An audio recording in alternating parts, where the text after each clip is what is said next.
As Canadians, we know something about this so-called friendly fire.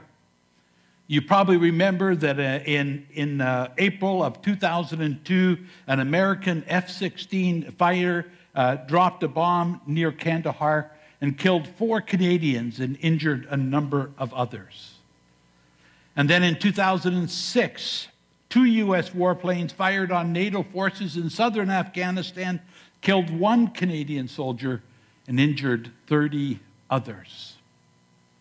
It's a sad thing, it's a terrible thing when a soldier dies in battle. It's even more painful, even more difficult when that soldier is killed not by an enemy fighter, but by somebody who's supposed to be on the same team. Somebody who's supposed to be fighting on the same side. It's even more difficult to accept then. And my guess is that all of us here today know something about friendly fire. My guess is that most of us here have been wounded or hurt or betrayed or rejected by brothers and sisters in Christ, by the church, by spouses, by family, by loved ones, by co-workers, with business partners. I'm sure that we have all experienced that in some degree, that someone that we never would have expected to hurt us, someone that we would never have expected to create pain in our body, in our lives, intentionally or unintentionally, has done that. And the pain that we experience. So this morning, as we begin a series called Healing Wounded Hearts, I want to open a window into my heart for you.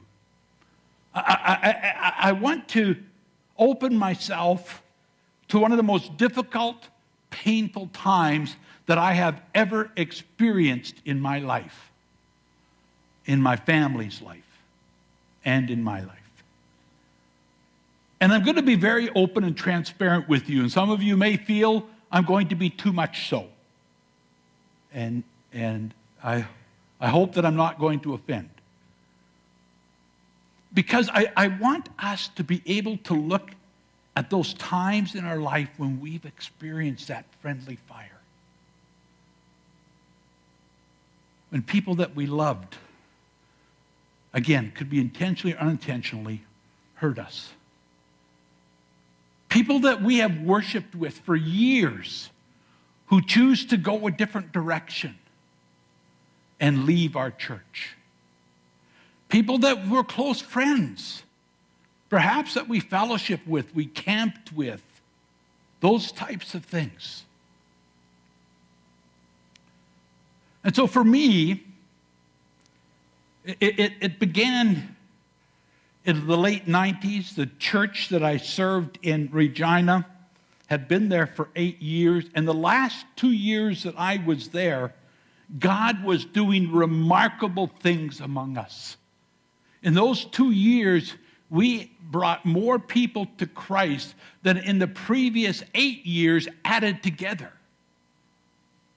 For the first time in the history of the church had been planted about 35 years before. For the first time, believe it or not, the first time in the history of the church, we were debt-free.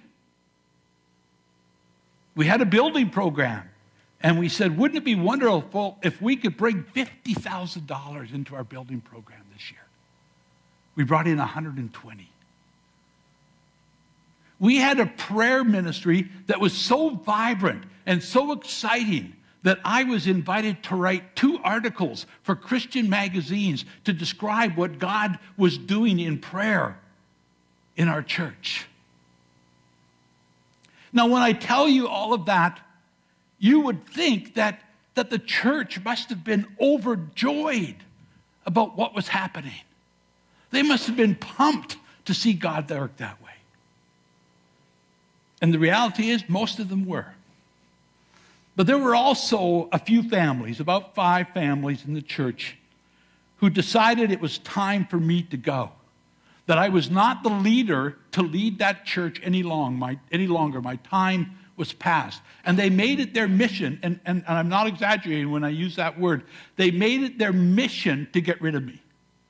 In fact, the day I resigned, one of the families left the church telling people that they got what they wanted so they could move on now. And it was 2 years of incredibly different pain. Now, I'm not going to get into all the gory details, but just to say I finally resigned after 2 years of this ongoing conflict. The elders board asked me not to resign. The district superintendent asked me not to resign. But I was just at the point emotionally and mentally that I couldn't handle it anymore. And as a result of all that happened in those 2 years, our children struggled in their walk with God. And my health suffered, and my wife's health suffered. To this day, 18, 19 years later, our son, has no use for God. No use for Christians, no use for the church. But it wasn't just us. It wasn't the Pope family, just the Pope family that suffered. On my last day, the last Sunday that I preached there, May 6th, 2001, there were about 250 people in church. The attendance eventually drifted down to about 80 or 90. When I resigned, we were on our way to being able to build probably within a few years. And 19 years later, they still have not built that church.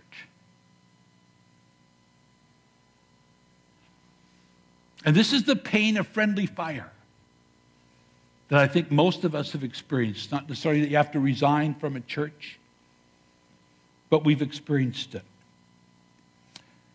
But here's the good news. The good news is this. Although it was the most painful time in my entire life, God didn't waste it. Do I look back and say, boy, I'd like to go through that again because I learned so much? No. But could I say, yes, I learned a lot from that? And I would say yes. I learned some valuable lessons about how do you deal with friendly fire in a church? How do you deal with it when people who served on the elders board with you, that you literally camped with and took trips together with, that you would have said were probably your lifelong friends, and then they decide to turn against you and get rid of you? I learned how to deal with that. And I would go back and do many things differently from that time. But in the passage that Pastor Matt read earlier, we see that it isn't just me that's gone through this. It isn't just Arendelle Alliance Church that's gone through it. We see that King David went through it. That King David went through the same thing. In verses 12 to 15, he talks about all this pain he's going through, and he says, it wasn't my adversary, it wasn't my enemy that did this to me, it was my friend. We hung out together. We suffered together. We did things together. We were buddies. And it was that person that put me into the pain that I'm in now. And so we see in Psalm 55, how do we recover from friendly fire? When we've experienced this, how do we recover from it, from these deep wounds that are inflicted upon us by people that we loved? Well, the first thing we see is that it's so important for us to recognize and to acknowledge the pain. Listen to what David says in verse 2. My thoughts trouble me and I am distraught. In verses 4 and 5, just listen to the pain of these words. My heart is in anguish within me. The terrors of death assail me. Fear and trembling have beset me. Horror has overwhelmed me. Horror has overwhelmed me. And if you know anything about King David, you know that he wasn't a man necessarily given to this kind of emotion. I mean, he was a great warrior. He was the king. He was a powerful leader, the greatest king in the history of Israel. He was what we might call today the best of the best. He was not a guy who was kind of prone to crying out these kinds of things, to being in fear or to being emotionally confused. But his friend, the rejection of his friend and the betrayal of his friend had demoralized him. He was fearful. He was shaking. He doesn't know what to do. And there's this very powerful image in this passage of pain that he is going through as a result of the betrayal of his friend. If you've ever experienced friendly fire, you know something of what he was going through. When you've been betrayed by somebody that you deeply loved and cared about, you kind of feel like your feet have been knocked out from under you, and the ground where you're standing is kind of crumbling around you. And you feel like you're going down into a pit. And sometimes we thought that the people closest to us, the people that we thought loved us and cared for us, could be trusted. I love them, they love me, and we can trust them. And then we discover that actually they betrayed us. And we wonder, if I can't trust them, who can I trust? If I can't trust this person that I shared confidences with, that I was there for them when they were going through pain, and instead what they've done is betray us, who can I trust?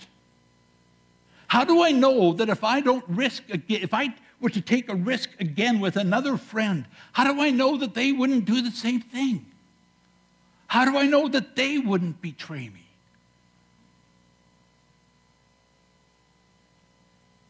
Everything seems like it's kind of falling apart. Like I have no sure footing to stand on. And sometimes what happens is that we begin to project this doubt, not just toward the person or the people that betrayed us, but we begin to project the doubt onto God. I was sure I could trust them, and I couldn't. I wonder, can I really trust God? Will God do the same thing? Will God betray me? Will God hurt me? When I need God, will he be there? And you see that in some of David's words. If you read the psalm, you see the pain that's there. It's like he's pleading with God to listen to him in verse 1. And it's like he's saying, God, when I knock at the door, when I knock at your door, please be there. Don't ignore me. I need you right now. And in my case, I became angry with God. And I was fear-driven. I had become absolutely driven by fear. And that fear caused me to doubt that God would be there. And I remember being so angry with God. God, look what's happening in our church. All these wonderful things are happening. How can you allow me to go through this? And I chaired the ministerial in Regina. And look, God, look, I'm helping. I want to build unity in our city. Why are you allowing me to go through this? Why? When my prayer life is the best that it's probably been in my whole Christian walk, why are you allowing this to happen in my life? So what I felt toward these people, I projected onto God. But friends, what we've got to notice here is in no place does David deny his pain. And if we're going to recover from the friendly fire that we have experienced, if we're going to move on from the trauma of friendly fire, it isn't a time for platitudes. It isn't a time for cliches. Well, true Christians don't experience fear. True Christians don't experience doubt. True Christians don't feel pain. In the church we attend in Worcester, our youngest granddaughter was in hospital for about a week, and she was supposed to be released on the Sunday. So after church, I came out, and my wife was working at the welcome table after, so I thought, well, I'm going to check and see if they texted me if she's coming home. So I'm checking my email, or my text, sorry. And this guy standing beside me, who I didn't know, says, "What, are you checking your texts already after church?" I said, "Well, yeah, my granddaughter's been in hospital." And, "Oh, what was wrong?" And I told him. I said, "Yeah, we were pretty worried." Here was his response. "You mean concerned? Christians don't get worried." And I said, "No, I'm pretty sure I was worried. I'm pretty sure I was worried." This isn't the time for those kinds of platitudes. This is the time to say, I am hurting like crazy. I admit that. I acknowledge it. I sometimes feel like I can't stand up. I feel like nobody loves me or cares for me anymore. But we admit it. And then we say, I'm going to deal with those hurts in a biblical and a healthy way. They're real. I have to deal with them. I can't ignore them. Can't pretend they're not there. But I'm going to deal with them in a biblical and a healthy way. So we begin by recognizing and acknowledging the pain that we're in. The second thing that David talks about in verses 6 to 8 is that we resist the desire to escape. We resist the desire to escape, the desire to escape. And that's often our first impulse when we start going through these things and experiencing these things. I'm getting out of here. I'm out of here. And he says in verses 6 to 8, "Oh, that I had the wings of a dove. I would fly away and be at rest. I would flee far away and stay in the desert. I would hurry to my place of shelter, far from tempest and storm." And there are so many ways for us to fly away. One is to just take off physically, to just leave the situation. I can't deal with this. I don't want to deal with this. I'm leaving. Some pastors I know have resorted to alcohol, to medication. By the way, just to throw this in, I did my thesis on conflict in the church. You might figure out why I did that. And I did a survey of all the pastors in our district, all the Alliance pastors. 96.8% of the pastors, the Alliance pastors in our district, had experienced conflict to a significant degree. 96.8%. And so some people choose to medicate that pain. Other people just shut down emotionally. I'm going to keep people out. I don't trust anybody anymore. I'll keep everybody at an arm's length. Some people bury themselves in their work. And although I can't believe it today, let me tell you what I did. I prayed, and I asked God to give me cancer or a heart attack. That way, I would be gone. I'd be out of the situation, but my wife would still have my life insurance. That's how bad the pain was for me. And I look back at that and I say, Dan, what were you thinking? I wasn't. I was feeling. And I was feeling in a lot of pain. And I wanted to be out of it. We have all kinds of ways of shutting down and keeping people at a distance. One of the things that happened in our family, my immediate family, was that one of the people just has refused to risk deep and meaningful relationships since then because they're so afraid that it could happen again. The one who was probably the most relational in our family in terms of forming deep relationships now forms the least. But the problem is there's a couple of issues with this type of approach to dealing with things or not dealing with it. The first is quite simply, it's no way to live. It's no way to live. There's no reality in that kind of life. We're just pretending. We're pretending to do relationships. We're pretending to be happy. We're pretending to have a life. But it's all a big show because inside we're hiding. We might look like we're real outgoing, but we're actually holding people at a distance, and it's no way to live our lives. We're just escaping the world. And the second problem with just shutting down is that really it's an absence of faith. Rather than trusting God, we're just hiding and escaping. And the reality is that when we emotionally shut down, when we run and when we hide, we also shut down or we hide from God. I have a belief that says this: I cannot be truly intimate with God if I refuse to be close with his people. Love God, love your neighbor. And if I refuse to love my neighbor, I don't believe I can fully love God either. And so we make this decision that I'll just keep people at a distance, then we're also pushing God away also. And here's the other concern about that. When you push God away, you're pushing away the only person who can heal you. The only person who could bring full healing to your life is the person that you are pushing away, that you don't want to be near you. As a result, we're sentencing ourselves to this kind of a life, to this type of miserable existence for the rest of our lives. And it's a terrible way to live. So it's not a good strategy. So we don't want to escape. We resist the desire to escape. And we admit the pain that we're in.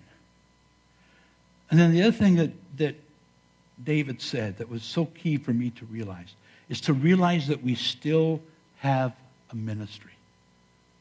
We still have a ministry. God's plan for our life is not going to be blocked by someone or some people for what they have done to us, whether it's intentionally or unintentionally. And David says in verses 16 to 18, "But I called to God, and the Lord saves me. Evening, morning, and noon I cry out in distress, and he hears my voice. He ransoms me unharmed from the battle waged against me, even though many oppose me." We've already looked at the fact that at the beginning of the psalm, David is all over the place emotionally. He's talking about the horrors. He's talking about the pain. He's talking about the fear. All of those things. And we're not sure as we read that, how in the world is he going to respond? What's he going to do? But as the psalm progresses, what we see is that as he begins to works through his emotions, he begins to regain perspective. And now he says, I know God will listen to me. Before it was, oh God, when I knock on the door, please don't ignore me. And now it's saying that I know God, that God saves me. It's good that God will rescue him and he will continue to use him. That he'll get things back on track. And he's beginning to see that his days of ministry, his days of usefulness to the Lord are not over. And beloved, we must understand this truth, that God can build fiery faith through friendly fire, but only if we let him. You see, the only way that the devil can block the plans that God has for you is if we let him. Is if we decide I'm not going to turn to God, God won't use me anymore anyway, then the devil's won. God, we cannot allow the opinions and the actions of others to determine whether or not God can still use us. I had been in ministry for just about 20 years when I left that church. And the 9 years in the previous church had been, I've told you stories about that, winning people to Christ like crazy, seeing unbelievable healings take place. The first 8 years in this church had been good, and 2 years of pain. But I decided I was leaving ministry. I never wanted to pastor again. I'd had it. I was done. For the first few months, I only applied for secular jobs. There were churches that were phoning me and saying, hey, can we talk? Are you interested in a move? And I said, no, I'm not interested in a move, and I'm not interested in ministry. I don't want to ever pastor again. Because I had decided that God could not use me. That God would not use me.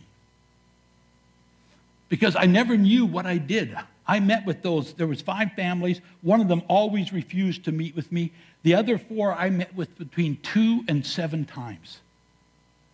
Tell me what I did that you were once one of my biggest supporters. And now you can't wait to get, what did I do? I never got answers. So I was afraid to pastor again in case I blew it again. So I said, I'll just pump gas or something. And then in my devotions one day, I remembered this guy. His name was Joseph. And his own family rejected him and sold him into slavery. Now you think your ministry is done, you're finished, but instead he rises to the second most important person in Egypt. And God uses him to be able to alleviate the famine in Israel and ultimately for his own family.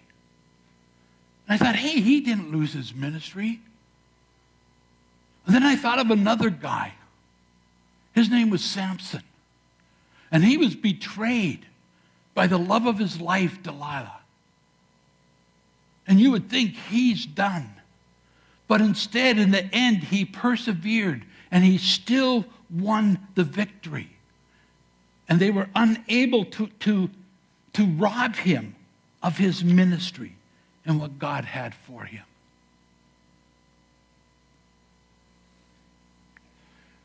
And so we need to remember that we still have a ministry. God still wants to use you. God still wants to use me. We have to resist the desire to escape. We have to acknowledge the pain and remember the pain that we're in. And then finally, refuse to give up on God or people. Refuse to give up on God or people. Cast your cares on the Lord in verse 22, and he will sustain you. He will never let the righteous fall. Even in this dark hour, when there was no clear evidence of safety, David still says, I'm going to trust God. I don't see the answers yet, but I'm going to trust God. And I'm going to trust people. I think one of the saddest things, as I'm involved as a member of the conflict committee for the district, I'm involved in going into short-term solutions for churches, not transitional pastoring, but just going in as a committee, is that friendly fire doesn't always end the way that we would like it to. I loved that church. I thought that I would be there till I retired. It wasn't easy for me to realize that wasn't going to happen, that I was going to leave and had to leave for my own health. And Jesus himself knew what it was to be betrayed by close friends. He didn't try and stop Judas. He didn't try and take vengeance on him. He just entrusted him to God. But it didn't mean that Jesus survived his betrayal, because we know that he didn't. And David knew what it was to suffer that pain, the pain of the betrayal of close friends. And it's always going to hurt, friends. I resigned in 2001. And there are still nights that I wake up in the middle of the night and ask, what did I do wrong? What did I do wrong? 18 years later. And I think there's always going to be that hurt there. And David says, though, God is saving me now. He saved me in the past, and I will trust that he's going to continue to do it. My fate and my enemy's fate are not in my hands. They are in God's. I will trust God to do what's best for me and for my enemy, no matter how much I've been hurt. I will invite any who will to walk with me. So Jesus didn't survive his betrayal. But remember this, beloved. He rose from the dead. David continued with his reign. His son Solomon later took over the rule and became the wisest man ever. And the line of David ended up being the line from which Christ, our Savior, was born. David's trust wasn't misplaced, and neither is ours when we trust in God. I know that there are some of you here today that identify with this. Some of you here who have experienced that pain, the brokenness, the wounded heart of betrayal by friendly fire. You felt the pain. You know what David's talking about. But you know what? You've stopped halfway through the psalm. You stayed caught up in those emotions. You're still caught up in the pain, and the days have turned to weeks, and the weeks have turned into months, and the months have turned into years, and you're still there. And beloved, it's no way to live. And if you're still in that spot, I urge you, it's time to finish the psalm. It's time to move on, as David did. God is offering healing. He stands ready to listen to you. He stands ready to feel your pain, to heal your pain. And we just cast that on him. And then we move on. You see, sometimes we come to the cross and we dump something at the foot of the cross, but we keep coming back and grabbing it. What God is calling us to do is to bring it to the foot of the cross and to leave it there. Roll it over from your shoulders onto his shoulders. Understand that we've been deeply wounded. That's a truth. But someone that we cared about betrayed us. And that every relationship now contains that risk. It really does. Any relationship that you form contains that risk. How do we know that somebody else won't do it? How do we know that God won't do it? It may not be a good solution for you, but it's a step of faith. When I ended up, after a year being out of ministry, accepting the call to become president of Clearwater College, I was scared. No, I wasn't. I was absolutely petrified that I was going to blow this one too. It's a step of faith. I believed that God had called me there, and that God wasn't going to call me there if it was going to be like that again. God will set us free. We don't have to live with that pain. We can again be open and real in our relationships with other people. Can we trust God to get us through it? Can we trust that he will protect us, that he will bring healing, that he will give you back your life? And so when you're betrayed by a friend, when you experience friendly fire, the only place that I know of to go is to turn to God. Father, thank you so much.